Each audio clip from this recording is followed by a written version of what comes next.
Hello students, carbohydrate chapter के आज तृतीय भाग में हम इसके पाचन के बारे में अध्ययन करेंगे। कार्बोहाइड्रेट का पाचन हमारे शरीर के विभिन्न विभिन्न हिस्सों में अलग अलग प्रकार से होता है। मुंह के द्वारा, आहार नाल में, फिर आमाशय के द्वारा, छोटी आंत के द्वारा, बड़ी आंत के द्वारा, इन सब अंगों में अलग अलग प्रकार से इसके अलग अलग पाचक रसों के द्वारा इसका पाचन होता है। हम जो भी भोजन ले रहे हैं, हमारे पाचन संस्थान में जाने के बाद में सबसे पहले मुंह आता है। उसके बाद में अलग अलग हिस्सों में होता हुआ छोटी आंत के द्वारा यह सिर्फ मोनोसेकेराइड के ग्लूकोज के रूप में, ग्लूकोज, गैलेक्टोज, फ्रक्टोज के रूप में अवशोषित होता है। यह अवशोषित कार्बोहाइड्रेट यकृत में जाता है। यकृत में इसको अलग अलग कार्यों के लिए, ऊर्जा के निर्माण के लिए भेजना है, या संग्रहित रूप में भेजना है, या इसका और हार्मोन्स के साथ में नियंत्रण करवाने के लिए कोई कार्य है, यह सब चेक होकर के यकृत के द्वारा शरीर के अलग अलग हिस्सों में इसको पहुंचाया जाता है। यहीं से आगे चयापचय होता है। चयापचय के बाद में वापस से रक्त में यह ऊर्जा के रूप में और दूसरे रूप में आता है और शरीर के विभिन्न कार्यों को करता है। सबसे पहले मुंह का पाचन हम पढ़ेंगे। हमारे मुंह के अंदर टायलिन एंजाइम होता है। टायलिन एंजाइम यानी कि अल्फा अमाइलेज एंजाइम होता है। यह पकी हुई स्टार्च पर कार्य करता है। पकी हुई स्टार्च यानी कि या तो पानी के साथ उबली हुई हो, या भाप में पकी हुई हो, या भुनी हुई हो, किसी भी माध्यम के द्वारा पकाया हुआ भोजन हो, उसी के ऊपर ये कार्य करता है। टायलिन एंजाइम है, स्टार्च को छोटे छोटे टुकड़ों में बांटने का कार्य करता है। और यह एंजाइम हमारे ना तो अम्लीय माध्यम में कार्य कर सकता है, ना क्षारीय में। उदासीन माध्यम, जो हमारे मुंह की लार है, वो उदासीन माध्यम में होती है, उसी माध्यम के अंदर यह कार्य कर पाता है। ना ही बहुत ज़्यादा टेम्परेचर के अंदर ये कार्य कर पाता है। तो मुंह के अंदर सबसे पहला कार्य तो हमारे दांत करते हैं, जो कि उस भोजन के छोटे छोटे टुकड़े पीसने का कार्य करते हैं। उसके बाद में लार टायलिन एंजाइम के रूप में उसमें मिश्रित होती है, और यह लार जो है स्टार्च को डेक्स्ट्रीन में और माल्टोज में थोड़ा थोड़ा मात्रा में बदलने का कार्य करती है। क्योंकि स्टार्च स्वाद में फीकी होती है, तो यह टायलिन एंजाइम से जब वो डेक्स्ट्रीन और माल्टोज में परिवर्तित होने लगती है, तो उसका स्वाद थोड़ा थोड़ा मीठा हमें महसूस होने लग जाता है। उसके बाद में ग्रास नली। ग्रास नली के अंदर किसी भी प्रकार का पाचन नहीं होता है, वह सिर्फ मुंह से आमाशय में स्थानांतरित करने का कार्य करती है। तो अगला पाचन हम देखेंगे आमाशय के अंदर पाचन। आमाशय के अंदर जाते ही सबसे पहले आमाशय का जठर रस में हाइड्रोक्लोरिक एसिड उस पे भोजन पर क्रिया करता है। हाइड्रोक्लोरिक एसिड जो कि अम्लीय है, उसके कारण से पूरे भोजन का माध्यम अम्लीय हो जाता है, और यहाँ लार के अंदर जो टायलिन एंजाइम था वह निष्क्रिय हो जाता है, वह अपनी क्रिया बंद कर देता है।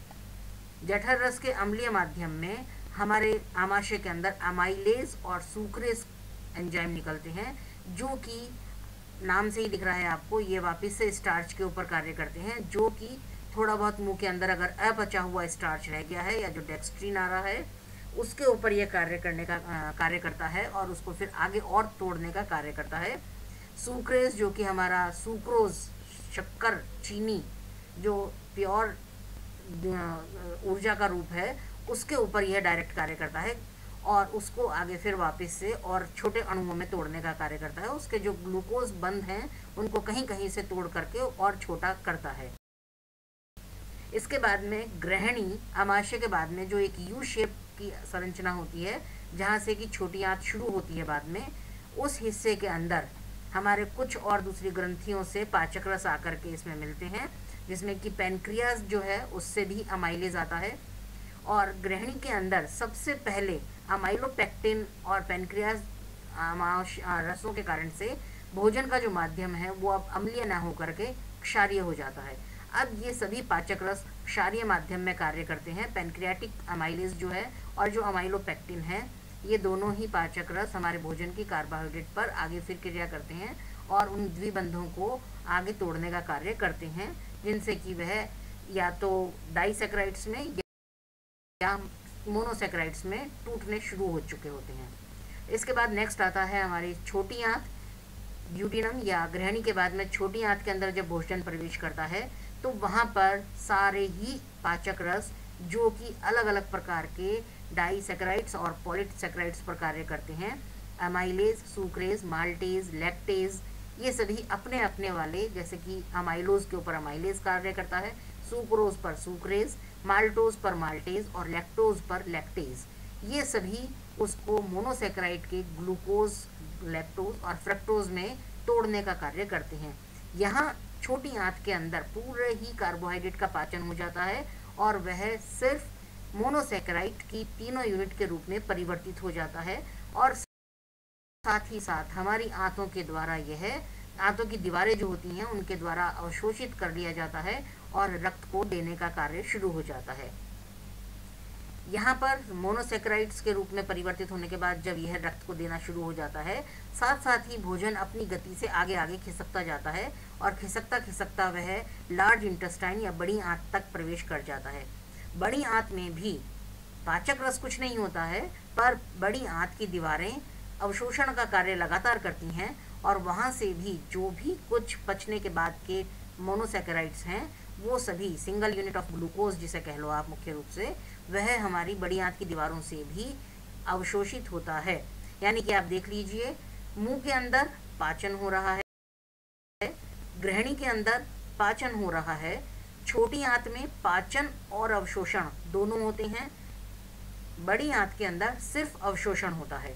यानी कि पाचन का कार्य मुंह से लेकर के छोटी आंत तक हो रहा है और अवशोषण का कार्य सिर्फ छोटी आंत और बड़ी आंत में ही होता है और यहाँ से यह सीधा रक्त के द्वारा ले लिया जाता है और रक्त जो है इसे फिर यकृत तक पहुँचा देता है। यकृत में आगे फिर इसका चयापचय होता है या रक्त के अंदर इसकी कितनी मात्रा रहनी चाहिए, किस रूप की रहनी चाहिए, वो सब निर्धारण यकृत करता है और वहाँ से फिर आगे वापस यकृत रक्त को पहुँचा करके उसको निर्देशित करता है कि इसे शरीर में किस जगह पर सप्लाई किया जाना है। तो इस तरह से आज हमने ये कार्बोहाइड्रेट का पाचन की प्रक्रिया को समझा है। यह पाचन की प्रक्रिया के द्वारा हमारे शरीर को ग्लूकोज मिलता है अंतिम उत्पाद के तौर पर, ग्लूकोज जो कि हमारे शरीर में ऊर्जा देने का कार्य करता है। आप फिर से एक बार ध्यान से सुन लें, हमारे शरीर को ऊर्जा देने का कार्य सिर्फ और सिर्फ कार्बोहाइड्रेट के ग्लूकोज के रूप में ही होता है। इसलिए हमारे जितने भी भोज्य पदार्थों के अंदर अलग अलग प्रकार के कार्बोहाइड्रेट मिल रहे हैं, चाहे वो डाइसैकेराइड है या पॉलीसैकेराइड है, मुंह के द्वारा, ग्रहणी के द्वारा, छोटी आंत के द्वारा सभी का पाचन होकर के अंतिम उत्पाद ग्लूकोज बनता है और वह ग्लूकोज हमारे आंतों के द्वारा अवशोषित होकर के ऊर्जा के मुख्य कार्य के लिए शरीर को प्रदान किया जाता है।